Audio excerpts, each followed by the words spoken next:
ઉપર ફરે છે એની ચેતનની જાત છે ને આપણે નથી આવડતું. બધામાં ચેતન એક બોત વસ્તારા એવું બધું છે. ચેતન એક બોત વસ્તારા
તો કેટલું લેવું હતું? આટલું લેવું છે. આ બધા છે જે માળાના મણકા પોવેલા હોય એક ચેતન પરમાત્મામાં બધા જુસ્સો અને એવા આત્માઓ પર આપણે કોઈથી રાગ કરીએ ને કસાય કરીએ ને કપટ કરીએ ને વેર કરીએ એ જ આ પુત્ર શું કે ભોન હવે ના થાય. કોઈ આહાર વિહાર બગાડો જો તમને જોણે અજોણે મરવું પડે તો મરજો, પણ આહાર વિહાર ન બગાડે. આહાર વિહાર બગડ્યો તો આત્મા શુદ્ધિ નહીં રહે. જેમ દારૂ પીએ ને ઉકાળામાં પડ્યો હોય તો કહે હું દિલ્હીનો રાજા છું. કેમ થાય? અને કોઈનું મગજ સહક અમારા ખીરમાં નાયલો બી કરીને હતા એ મગજ સહકેલું સહેકેલો કોષ ભેગો થયો. પછી મોટરના આગળ જઈ અને મોટરને રોકી એસપીઓ બધું કે કોણ છે તું? હું ઇન્ડિયા બાપુ છું. કે હા 100 સેકન્ડનો રાજા છું. પેલા મોટરો દાવરો બધા ને થાકે ને કોટ આલે તારે વેગડા આ મગજ સહક છે એટલે કેટલું જોશ આવે છે. દારૂ પીએ છે એટલે કેટલું બળ આવે છે. પેલા જો અર્જુનજી હતા દેહાદ્યા છે તુતાણ પેલા શિયાળામાં માછી લેવા જાય પછી પેલા નકરંગ મારો ધક્કો પડ્યા પ્રાણ છૂટી જવા જાય એટલે પછી કોણે પૂછ્યું નકરંગે કહું ઘેરજો અને કદી મારી વાત પૂછે તો હું કયો. એટલે પછી આ પડ્યા કી નિયમ હતો એ જમવા બે એ વખત એની થાળીમાં મોતી મેળતો તે જોઈના ગેડામાં ભીલ પડે તો ચોર પડે તો પેલા મોતી ઉછળી પડતો બાયણે. ત્યાં પેલો ત્યાં ઘેર જો અને એની ઓશ કસરત બુરેટી થયેલી તે પેલીની માએ પૂછ્યું કે બેટા કેમ આજે તારી વસ્તુ એટલી લાગતી છે? એટલે પછી કે આજે ને માં મેં એ તો ગાઈને કહેવાનું છે કે મેં એક માણસ માર્યું. હા હાલે કે માણસ માર્યું તો કે કોણ હતો? તે કોઈ નામ ઠામ પૂછ્યું હતું કેમ લોસા વારતું હતું? પડ્યું લોસા વારતું હતું કે પોષ પાંડવાનો ભાઈ ને અર્જુન ને વ્યામનો ભાઈ ને ધર્મરાજાનો ને પાંડુરાજાનો પુત્ર ને દિલ્હી સ્નાપુરનો રાજા એમ લોસા વારતું હતું. પછી ફેરે ઠેવું માર્યું ધપતી ગયા. એની માં કીધા અલા ઘોડા તો તારો બાપુ કે તારો બાપુ કેને કીધું બાપુ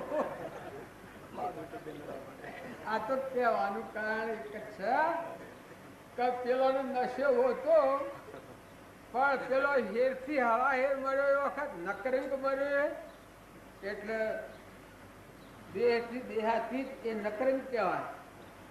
આત્મા દશાવાળું પુરુષ એટલું બળ પીના તો પુત્ર એવાનો પણ એના મેળા છેલ્લો નતો, ઓળખતા નતા. પછી એની માથે રોવા બેઠો. હા હા તો એ કર્યો.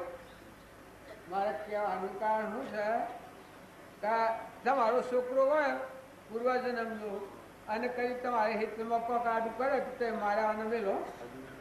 તમારો બાપો હોય પૂર્વજન્મ છોરો થઈને આવ્યો હોય અને હેતરમાં કોક બગાડ કરી નાખે, બધા ગાલી દે તો મારા આને મેલો. તારો કોણ જો અજવણતા હતી. પછી પેલો રોવા બેઠો કીધી તો મને રંડાપો આવ્યું.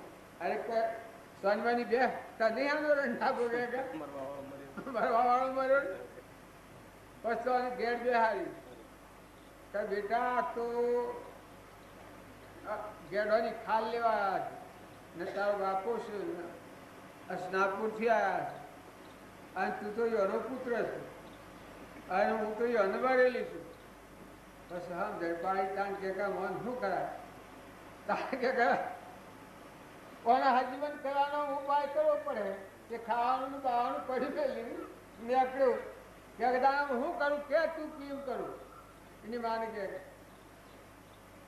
કે શેષ નાગ છે પાતાળમાં એના પાસે જોય તો એના પાસે શું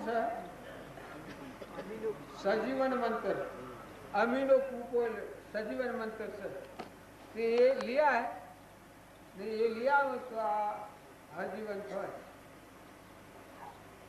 એટલે પેલા ફફડે તો શેષ નાગ હતા એ ના નકરંગથી ફફડે આવા જતા મારી આ જોડીને પેલા જાણ કર્યું જૂઠું તું કે અમી એ આલ્યું તો જૂઠું એ કોણે આવું દિશારી ખરો કે વાંચી આવતા કેમ જો કર્યો એટલે ગજારું સર પૂછ્યું સોટો નાખ્યો એ ગજારું તો બળીને પછી થઈ ગયું કે આ તો આને હું આલ્યું છે મને આ તો તું ગડ્યો ખવાય છે. કહેવાનું શું કારણ છે કે પુરુષનું તાત્પર્ય તો શીખવું હોય છે. તમારા આત્મા જે ભગવાન તો અનંત શક્તિવાળો હોય છે.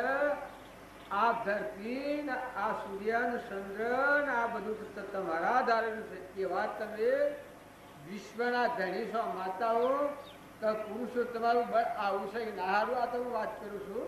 પેલું તો છયું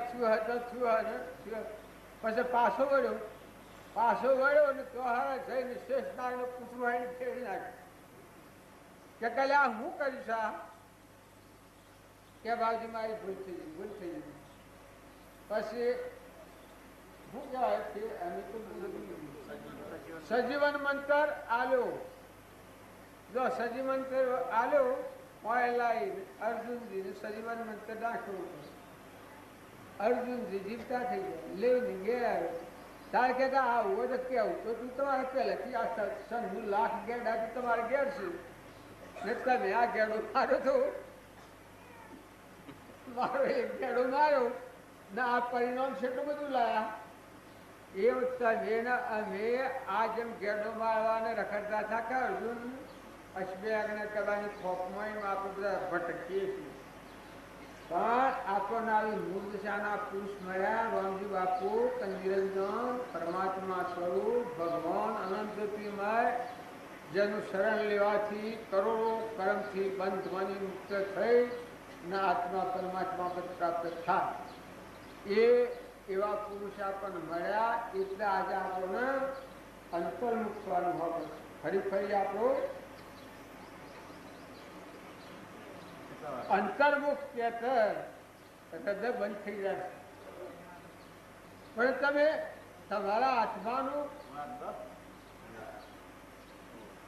તમારા આત્માના મેળાપ એક ફેર તો કરો, કઈ ના હાવું શર્ટ તો કરો. આવો સ નિરંજન પરમાત્મા વિશ્વનો ધણી